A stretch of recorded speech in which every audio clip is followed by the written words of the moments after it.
Imagine acordar uma manhã para um mundo devastado pelo inverno nuclear. Lá fora a fumaça tão espessa que você não consegue ver o sol. Lodo escorre das torneiras em vez de água, e você sobrevive com rações de alimentos enlatados de tempos melhores. Facções de pessoas começam a lutar umas contra as outras por recursos. Comidas e roupas se tornam luxos. A vida se tornou uma batalha sombria e sem alegria pela sobrevivência. Tudo por causa da Terceira Guerra Mundial. As consequências de uma Terceira Guerra Mundial mudariam drasticamente tudo o que conhecemos e amamos. Uma guerra mundial moderna muito bem poderia acabar com a vida como a conhecemos. Você talvez consiga sobreviver com restos e viver entre os escombros da chuva radioativa, mas incontáveis animais, plantas e insetos seriam apagados da face da Terra. Agora, embora isso possa parecer o cenário para um novo filme de ficção científica, a ameaça da Terceira Guerra Mundial é muito menos fictícia do que gostaríamos de acreditar. A vida no Ocidente agora, em sua maior parte, é relativamente simples e livre de conflitos. Ter esse conforto arrancado de você não é algo que a maioria das pessoas considere. Seguimos nossos dias a dia sem querer pensar em como a paz mundial é frágil. A damos como garantida, presumindo que nossas vidas sempre serão livres de conflitos. Mas a Terceira Guerra Mundial pode estar no horizonte. Não acontecerá amanhã, mas décadas de tensão e conflito poderiam um dia produzir as condições para uma guerra global. Isso nos leva a uma pergunta que poucos têm pensado. Se a Terceira Guerra Mundial acontecer, você tem o dever de proteger o modo de vida que aprendeu a amar? Eu admito que, diante das ameaças globais atuais, parece um pouco indulgente para os ocidentais gastar muito tempo pensando nos impactos da guerra em nosso próprio lar. A devastação da guerra é uma realidade atual para milhões de pessoas que se estendem do Oriente Médio à Europa Oriental e partes da África. Contemplar a tragédia da guerra de um lugar de relativa segurança não é uma boa aparência, ou é trágico, independentemente de afetar o Ocidente. Você precisa reconhecer seu privilégio, perspectiva e segurança relativa. Caso contrário, pensar como a guerra irá afetá-lo poderia ser de mau gosto. Mas eu acho que os efeitos de uma potencial Terceira Guerra Mundial valem a pena ser considerados. Você pode perceber o quanto você se agarra desesperadamente à crença de que está seguro e de que seu modo de vida sempre estará seguro. Qualquer estudante de história pode lhe dizer que os conflitos entre nações transbordaram com as duas primeiras guerras mundiais até que o mundo inteiro estivesse envolvido. Então, só porque seu país não está diretamente envolvido não significa que nunca será obrigado a pegar em armas. Coisas inesperadas e surpreendentes sempre acontecem e mudam o curso da história para sempre. Quem sabe se algo significativo não acontecerá no século XXI? Existem algumas teorias sobre como a Terceira Guerra Mundial poderia começar. Bastaria, simplesmente, que países aliados da OTAN fossem atacados para enfrentarmos um conflito global. Alguns desses países, como a Polônia, estão bastante próximos geograficamente de onde ocorrem violências atualmente. Se um país da OTAN for ameaçado, grandes potências como América, Canadá e Grã-Bretanha serão obrigadas a agir. De repente, você pode ser arrancado de sua casa e forçado a lutar pelo bem de seu país. Além disso, o clima político atual do mundo não é o que eu chamaria de estável. Em todo o mundo, os debates políticos são acalorados.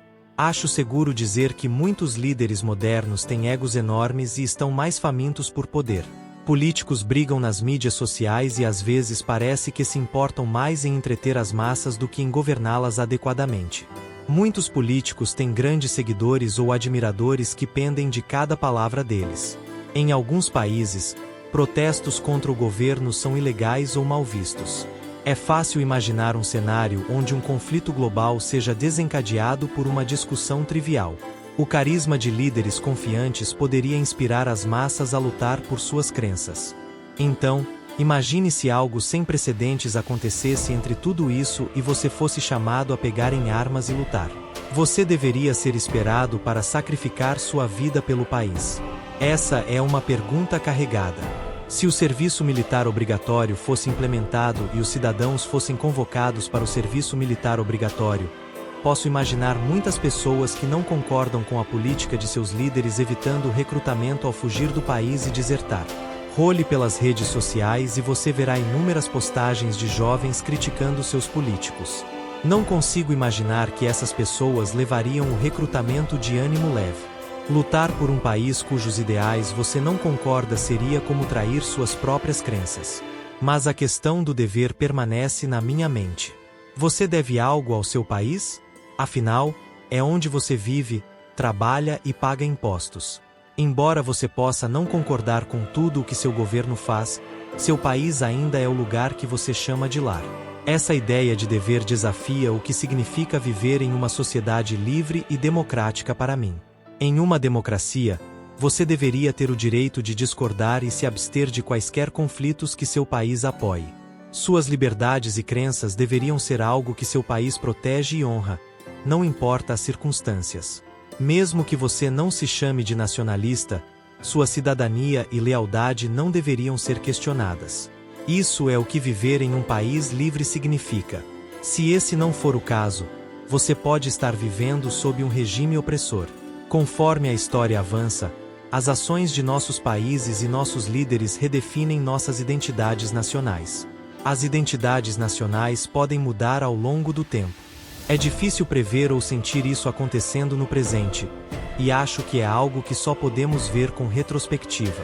Sabendo disso, é essencial pensar nos valores que você defende, independentemente da história nacional do seu país. Talvez você queira examinar mais de perto a história do seu país, refletir sobre como o passado moldou o presente ou perguntar a si mesmo o que você acha que faz uma sociedade justa e justa.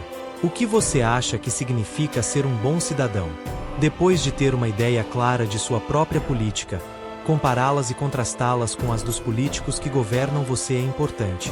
Desenvolver um olhar crítico para com o seu país ajudará a detectar propaganda e coerção. Isso também ajudar a manter seus políticos mais responsáveis perante seus cidadãos é importante. Há uma frase famosa que diz: se você não defende nada, cairá por qualquer coisa.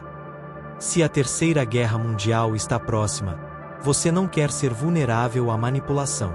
Embora ser um pensador independente seja bom, não quero implicar que os sentimentos de orgulho nacional ou patriotismo estão errados. Algumas pessoas acreditam que seu país está alinhado com seus valores, religião e cultura. Fazer parte de uma democracia é respeitar as pessoas com uma perspectiva mais patriótica. O patriotismo pode ajudar a promover a comunidade e o bem-estar coletivo. O nacionalismo também pode fortalecer a economia. Quando os países protegem seus interesses econômicos, a qualidade de vida aumenta. O patriotismo ajuda a reforçar a ideia de que todos compartilhamos a mesma terra e temos coisas em comum com nossos vizinhos. Reconhecer essas similaridades pode ajudar a unir as pessoas. Isso nos lembra de que não estamos vivendo a vida como adultos isolados. Quando somos membros participantes de nosso país ou fazemos parte de algo muito maior, também o que aconteceria se o seu país estivesse sob ataque? O patriotismo poderia ser valioso se você precisasse se defender contra um agressor. Poderia motivá-lo a proteger um modo de vida ou cultura que você considera importante de uma ameaça maior. É fácil ser contra a guerra ou o conflito quando ninguém está batendo à sua porta, mas um fervor patriótico pode ser o que salva uma nação da destruição. Ainda assim, há uma diferença entre amar seu país e querer morrer por ele. Equilibrar seu patriotismo com seus ideais é parte de ser um cidadão consciente e bem informado. Você deve ser capaz de criticar seu país tanto quanto o ama. Se você não consegue criticar seu país, pode se tornar suscetível a pensamentos fascistas ou nacionalistas, e de repente o patriotismo motiva todas as suas ações. Você não deve amar seu país tanto a ponto de querer que ele domine o mundo. Acho seguro dizer que uma mentalidade de dominação mundial é antiética. Talvez parte de ser um patriota seja respeitar que outros países têm o mesmo direito a orgulho e entusiasmo que você tem sobre o seu país, mas esperar isso dos nacionalistas mais fanáticos pode ser otimista ou ingênuo. Afinal, o patriotismo e o nacionalismo têm uma história sangrenta. Enquanto você descobre como se sente pertencendo ao seu próprio país, a Terceira Guerra Mundial pode estar se aproximando, e se ela acontecer, as conversas sobre dever e patriotismo estarão na vanguarda. Mas acho interessante que normalmente só temos essas conversas no contexto da guerra e que esses conceitos só estão ligados a pertencer a um país porque os países são fronteiras artificiais. Muitas vezes, foram traçadas sem consideração pelas formações de terra ou grupos étnicos. O patriotismo e o nacionalismo são atitudes associadas aos países que criamos, não às comunidades formadas após centenas de anos de criação de famílias. Então, quem diz que esses sentimentos não podem mudar ou ser desmantelados? Qual é a psicologia que motiva o patriotismo e o nacionalismo? Pode haver uma maneira de canalizar esses sentimentos para empreendimentos mais progressistas e pacíficos? No cerne dos sentimentos nacionalistas e patrióticos está o desejo de proteger o que se tem. Você quer preservar um modo de vida porque acha que é bom. Você pode querer compartilhar esse modo de vida com os outros ou pensar que é a melhor maneira de viver. A guerra é uma ameaça muito óbvia e emocionalmente carregada ao que amamos, mas talvez não seja o maior desafio que enfrentaremos. E quanto à crise climática? Durante a Segunda Guerra Mundial, as pessoas usavam menos combustível, plantavam em casa, economizavam o que tinham para o esforço de guerra. No entanto, é difícil motivar as pessoas a fazerem coisas semelhantes em nome da preservação do planeta, mesmo que a mudança climática seja uma ameaça maior do que a violência. A razão pela qual é difícil motivar as pessoas a lutar contra a mudança climática é porque o inimigo está dentro de nós. A guerra oferece um inimigo comum, um rosto grande e assustador. Representa algo que não nós mesmos, uma força que nos invade para roubar o que temos. É fácil nos unirmos e lutar contra isso dentro desse contexto. É mais difícil olhar para dentro de nós mesmos e contar a verdade sobre as consequências de nossas ações. Em vez de aplicar o pensamento nacionalista apenas quando enfrentamos um inimigo externo, por que não olhamos para dentro e usamos o pensamento nacionalista para lutar por investimentos em melhor infraestrutura, saúde ou educação? Porque isso não pode ser nossa luta patriótica. Proteger o que se tem é uma coisa, mas é ainda melhor ver seu potencial e querer torná-lo ainda melhor. Além disso, considerando nosso mundo global interconectado, está se tornando mais evidente que a nacionalidade é frágil. Às vezes, temos mais em comum com pessoas em outros países do que com pessoas em nosso próprio país. Dependemos uns dos outros globalmente para sobreviver neste mundo. Causas e consequências não são mais tão pequenas e locais. Eles envolvem o mundo inteiro. Temos uma responsabilidade internacional uns com os outros. O patriotismo e o nacionalismo podem estar se tornando ultrapassados. Ser um cidadão global consciente pode ser a realidade do século XXI. Se você aprecia os vídeos que produzimos e gostaria de nos ajudar a realizar projetos ainda mais grandiosos e de qualidade superior, inscreva-se em nosso canal e dê um like neste vídeo. Isso ajudará o YouTube a compartilhar nosso conteúdo com um público maior que tenha interesse no tema. Agora, sem mais delongas, vamos ao vídeo onde discuto sobre a cultura do cancelamento. Meu nome? Um dia você saberá. Você está Na Castor TV, o canal que une você ao mundo em um só lugar.